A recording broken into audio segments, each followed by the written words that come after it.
Welcome to week 3 of the Competency-Based Management Practices online program that's being sponsored by the Northeast Library Federation and Rural Roads University. I'm your instructor, Deborah Lang, and I'm here today to help you with your activities for week 3. So you can see here I've got the screen up, and we're just going to quickly go over the overview and activities for this week. Your topic is how to write competencies and your learning objectives.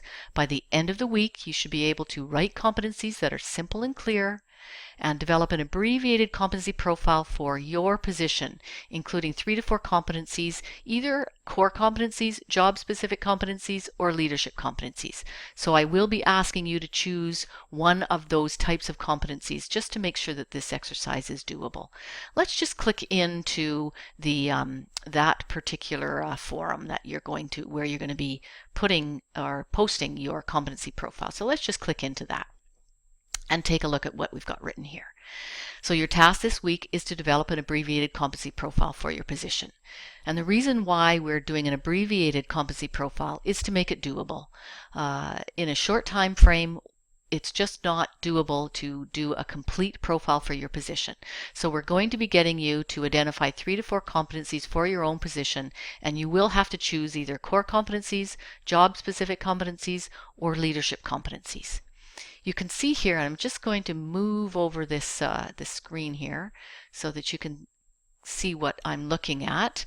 I have developed a step-by-step process that you can use, and it's in the instructor's handbook titled Steps to Developing Competencies in the Workplace.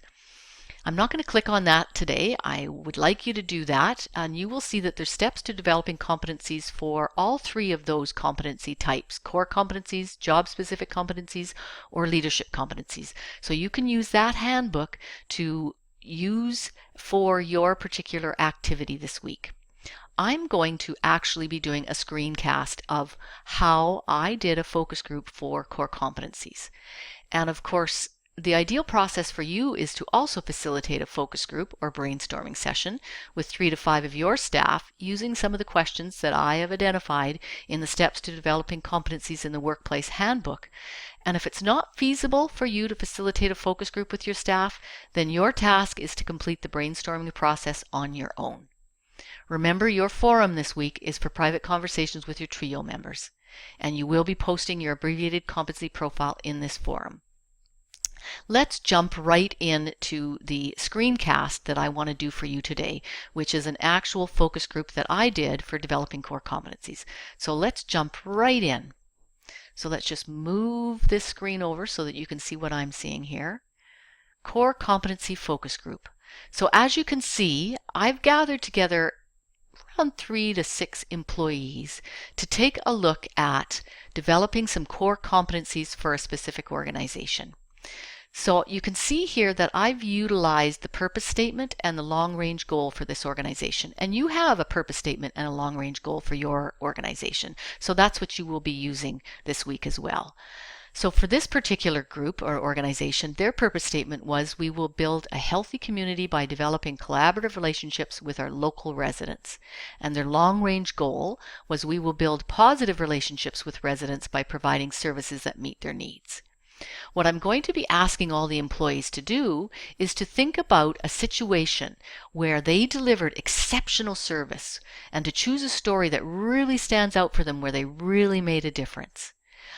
After they have some time to reflect, and I'm going to give them about 5 minutes to reflect on that story, I'm going to pair them up and ask them to think about some brainstorming questions so that they can identify some ideas. I'm going to ask them to think about what knowledge they used, what they did, how they behaved, and how they related to others when they were delivering that exceptional service. And then I'm going to ask them to write 1 idea per sticky note. So you can see we've got a number of sticky notes, and this was all over one wall. You can use a whiteboard or chalkboard or just all over a wall. So 1 sticky note per idea. So you can see some of the ideas that they wrote here to ensure that my knowledge is up to date so that I can provide accurate information. And another sticky note over here, I seek out areas of common interests to build rapport with community members. And another one over here, I expressed a real desire to help the community member. And another one over here that says I was able to connect the resident with a staff person who knew the answer to a specific question about building permits. And another one over here that says I knew about all of the current services we offered in the municipality. So you can see that there's a number of ideas, but there's one idea per sticky note. Now I'm just going to move the screen down here so you can see all of the sticky notes. This one over here, I was friendly and displayed a positive attitude when discussing a controversial situation with a community member. And I use a respectful, courteous tone even when the person is putting in a complaint.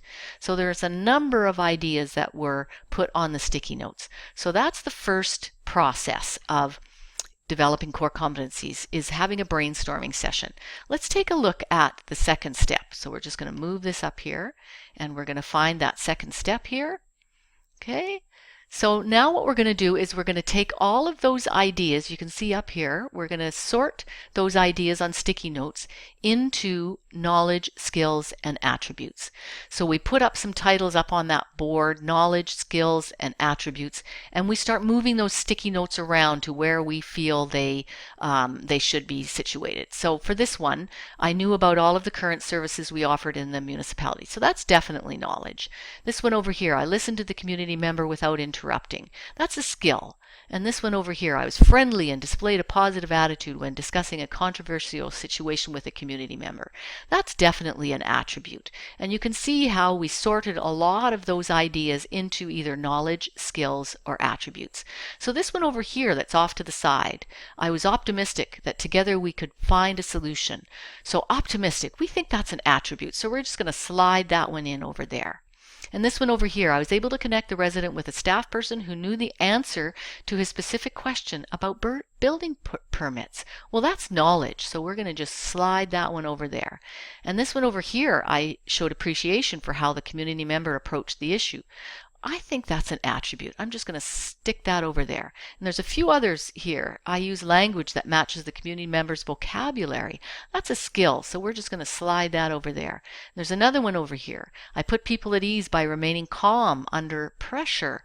Well, we think that's an attribute, so we're just going to stick that in over there. And there's another one over here. I approached other employees to gather more information. Well, we think that's some knowledge, so we're going to put that one over there. So that's the second step in the focus group. You're going to sort those sticky notes or those ideas into knowledge, skills, and attributes. Let's look at the third step. Let's look at that third step. Okay, we're going to find it over here. Okay, and we're going to group those knowledge, skills, and attributes into what we think is the competency that it is displaying. So in this particular situation, we felt that there was a couple of competencies that were coming to the surface, basically. And I'm going to move the screen here so you can see that we thought that there was builds relationships, and we thought that there was also communication. So what we decided to do is we identified communication, and we put out knowledge, skills, and attributes, and we started moving those sticky notes around. So anything that we felt was a skill in communication, we stuck under there, and you can see this one. I listened to the community member without interrupting. Yeah, we figured that's a skill. And knowledge, I knew all about current services we offered in the municipality. So we put that over there under knowledge, under communication. And attributes under communication. I was friendly and displayed a positive attitude when discussing a controversial situation. So discussing is definitely communication, and friendly and positive attitude is an attribute. So you can see how we started grabbing those sticky notes and putting them into the particular competency that we felt it described. Now over on builds relationships, let's just move the screen over here and we'll see what we've got over here. Okay, so we've got knowledge. I was able to connect the resident with a staff person who knew the answer to the specific question. So we felt that that was building relationships, and that was under knowledge. And we've got one over here under builds relationship skills. I seek out common areas of interest to build rapport and trust with community members. So we felt that that was a skill that you would use to build relationships. And here's another one. I welcomed a different perspective from the community member. Well, that definitely builds relationships, and we thought it was a skill. So we've got some other ones here. Let's just peel them off. I participate in community events outside of work and have a broad network of friends in the community. We thought that was an attribute under builds relationships. There we go. I was optimistic that together we would find a solution. So we've got that also under an attribute for builds relationships. And here's another sticky note. Let's just pull that one out. I showed appreciation for how the community member approached the issue. So appreciation, that's an attribute that helps build relationships. And I expressed a real desire to help the community member. And this one here, I put people at ease by remaining calm under pressure. So we thought that was an attribute as well. So you can see how we're starting to sort those KSAs, knowledge, skills, and attributes into particular competencies. So we're not quite there at the write the competency level yet. So that's the next step. That's step 4. So let's find step 4, write those competencies. So now you can see how we take those ideas, those sticky notes, and we start crafting those behavioral statements for each of the competency categories. So we've got 2 competency categories. We've got communication, and that's the title up there, and we've got the definition, communicates effectively with a broad range of people. And then we can identify a specific behavioral statement under knowledge of services provided within and by the municipality. And we can see that we've started crafting some of the skills under this particular competency. Communicates in a style that fits the specific situation or person. Listens with genuine interest without interrupting. Uses open-ended questions to fully understand the needs of the residents. Now, where did we get those ideas? Let's just go and find, some of those. Oh, here we are. Here's a sticky note that actually fits to the interrupting. So that's where the sticky note helped us craft that statement there. You can see that. And let's find another one. Oh, I asked questions to ensure that I understood what the person wanted. So that one, fits right there. Ask questions to clarify understanding. So you can see how the sticky notes actually help us identify what we're going to write as that behavioral statement. And let's take a look at builds relationships. We did the same thing with builds relationships. So we've got a title, builds relationships, and we've got a definition, actively collaborates with others to build relationships. And we've identified some skills under builds relationships. And let's take a look if we can find the sticky note that lines up with this. Invites different perspectives to explore all ideas and options. Okay, so here we are. I seek out common areas. Oh, this one fits with the number 2. Identifies common areas of interest to build strong relationships. So you can see I haven't left up all the sticky notes, but we use the sticky notes to actually create some of these behavioral statements, right? So we've got one here. I was friendly and displayed a positive attitude when discussing a controversial situation with a community member. Oh, that goes up beside communication, and right there we are, friendly and displayed a positive attitudes. There we go. And this one over here, I put people at ease by remaining calm under pressure. Oh, that connects over here. So you can see how we use the sticky notes to give us the context that helps us write those behavioral statements for each of the competencies. So I'm hoping that this display, this screencast, is helpful for you when you take on your task this week of developing competencies. Please let me know if this was helpful. Thank you.